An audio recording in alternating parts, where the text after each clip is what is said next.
welcome back to another episode of Cooking with Stevens. However, today we're not cooking, we are drinking.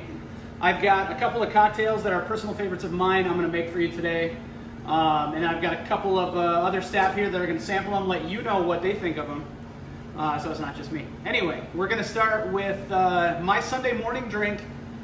This is one of my personal favorites, the White Russian. Very simple, 4 ingredients, super easy. We're going to start with a tall glass. We're going to do 2 ounces of Kahlua or Kimura, 2 ounces of vodka. We're going to top that off with half and half and just a splash of heavy cream.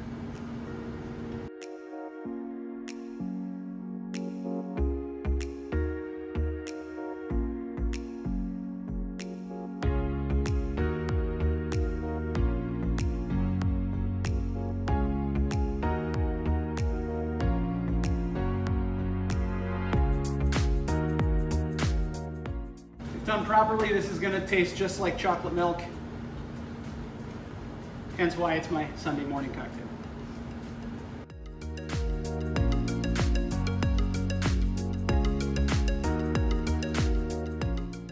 You can go straight half and half. You can use milk for this. I find the combination of the half and half with just a little extra cream on top just gives it a little bit extra richness, which really kind of turns it into that like whole chocolate milk. It's so delicious. Give it a little stir, and we have a White Russian. All around the room, good reviews of the White Russian. If you're a Bloody Mary person, Bloody Marys are great. If you're not a Bloody Mary person, try the White Russian. If you don't like either of those, I'm sorry, I can't help you. Moving on to another cocktail that was actually developed by myself and my girlfriend. We call this one the KoolAid Man, because it goes down like Kool-Aid, and when it hits you, oh yeah. We're going to start with a tall glass. We're going to put some ice in there.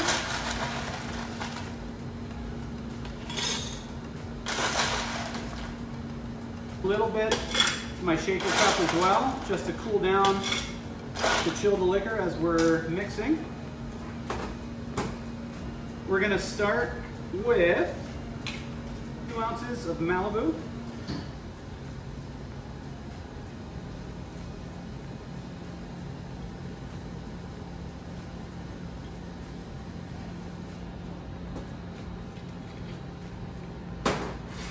We're going to do a little over an ounce of peach schnapps.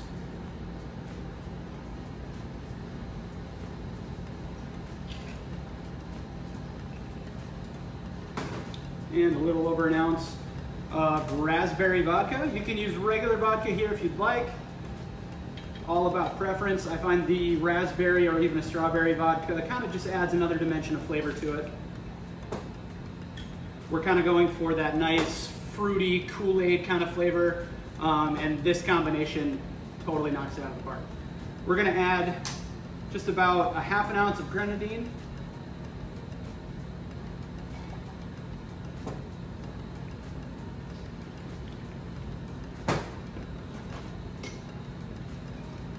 And we're going to get this nice and tight, and we're going to give that a shake.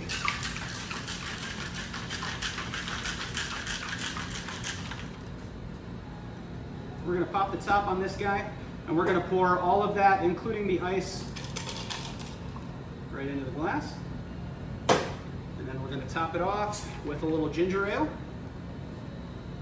You can also use Sprite or a Mountain Dew. In my personal opinion, that's just a little too sweet on this drink, so I go with the ginger ale instead. Once again, we'll just give that a little swirl. And there we have the KoolAid Man. Last but not least, we have my personal favorite cocktail in the world, the Old Fashioned. Really, this can be made with 3 ingredients, 4 ingredients. I'm going to use a couple extra. This recipe I'm going to show you today I've worked on for quite a while, and it is by far the best one I've ever had anywhere, and that is my go-to drink whenever I visit local bars. If I go visit family and we go out somewhere, this is kind of the standard I hold everybody to. And I might just be a little biased, but we're gonna let all you guys try it today, and you can tell me what you think as well. So to start, we're gonna use a rocks glass. We're gonna put some ice in there. Now, because I've got a crowd out here, I'm gonna make this a double.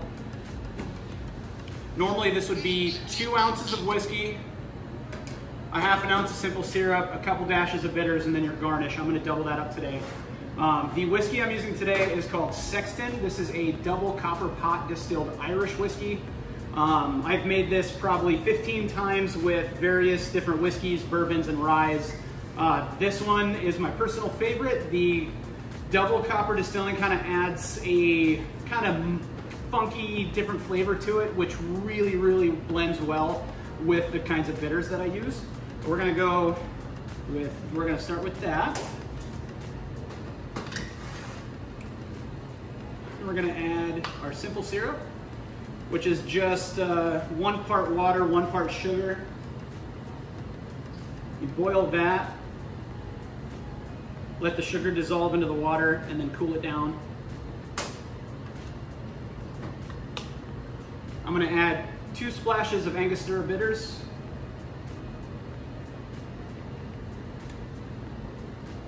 And 2 splashes of orange bitters. You don't have to get crazy with your bitters if all you have is one kind. By all means, use them. They just add an extra depth of flavor to your cocktail. We're gonna garnish that with some dried orange peel.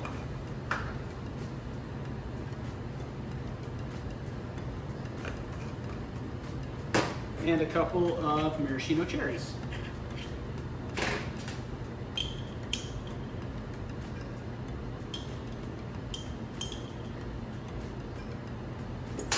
Some people like to muddle the cherry into your old fashioned, which if you want to do that, that's great. I think if you do that, you almost get too much fruit flavor in there.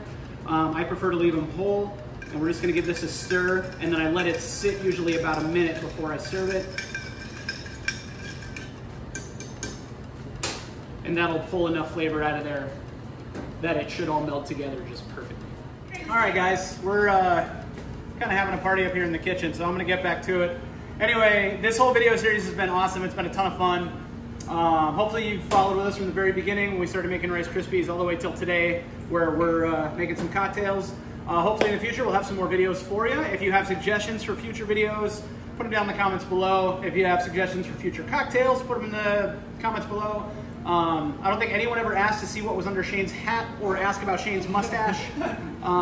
If you have any questions for Shane, put them in the comments below. Otherwise, we will see you guys hopefully in the next video.